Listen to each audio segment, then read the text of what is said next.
Kadangkala untuk menunjukkan sesuatu kepada sang raja, Abu Nawas tidak bisa hanya sekedar melaporkannya secara lisan. Raja harus mengetahuinya dengan mata kepala sendiri, bahwa masih banyak di antara rakyatnya yang hidup sengsara. Ada saja praktek jual beli budak di kalangan masyarakat kerajaan. Dengan tekad bulat Abu Nawas merencanakan menjual Baginda Raja. Karena menurut Abu Nawas hanya Baginda Raja yang paling patut untuk dijual. Bukankah selama ini Baginda Raja selalu mempermainkan dirinya dan menyengsarakan pikirannya? Maka sudah sepantasnya lah kalau sekarang giliran Abu Nawas menghadap dan berkata kepada Baginda Raja Harun al-Rasyid. Ada sesuatu yang amat menarik yang akan hamba sampaikan hanya kepada Paduka yang mulia, kata Abu Nawas. Apa itu wahai Abu Nawas? Tanya Baginda langsung tertarik. Sesuatu yang hamba yakin belum pernah terlintas di dalam benak Paduka yang mulia, kata Abu Nawas meyakinkan. Kalau begitu cepatlah ajak aku ke sana untuk menyaksikannya, kata Baginda Raja tanpa rasa curiga sedikit pun. Tetapi Baginda, kata Abu Nawas sengaja tidak melanjutkan kalimatnya. Tetapi apa?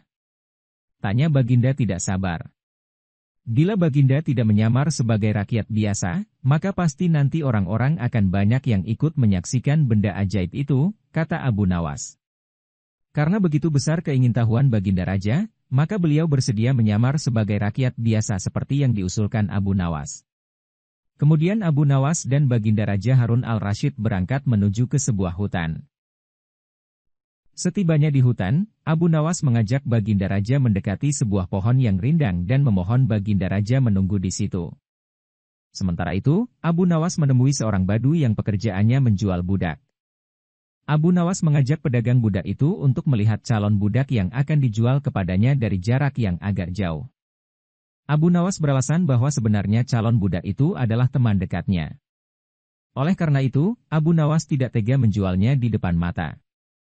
Setelah pedagang budak itu memperhatikan dari kejauhan, ia merasa cocok dengan budak tersebut.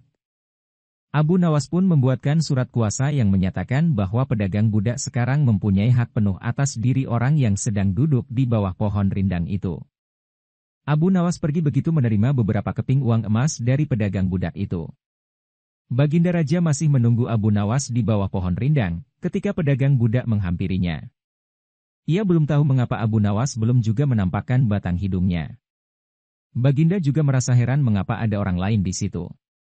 Siapa engkau? Tanya Baginda Raja kepada pedagang budak. Aku adalah tuanmu sekarang, kata pedagang budak dengan nada yang kasar.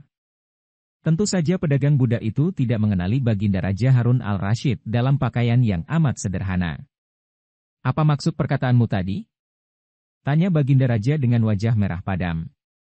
Abu Nawas telah menjual engkau kepadaku dan inilah surat kuasa yang baru dibuatnya, kata pedagang budak dengan kasar. Abu Nawas menjual diriku kepadamu? Kata Baginda makin murka. Ya. Bentak pedagang budak.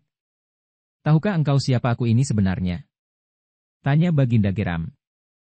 Tidak, dan itu tidak perlu, kata pedagang budak seenaknya. Lalu ia menyeret budak barunya ke belakang rumah. Sultan Harun al-Rasyid diberi parang dan diperintahkan untuk membelah kayu. Begitu banyak tumpukan kayu di belakang rumah pedagang budak itu sehingga memandangnya saja Sultan Harun al-Rasyid sudah merasa ngeri, apalagi harus mengerjakannya. Ayo kerjakan! Bentak pedagang budak itu. Sultan Harun al-Rasyid mencoba memegang kayu dan mencoba membelahnya, namun si pedagang budak melihat cara Sultan Harun al-Rasyid memegang parang merasa aneh.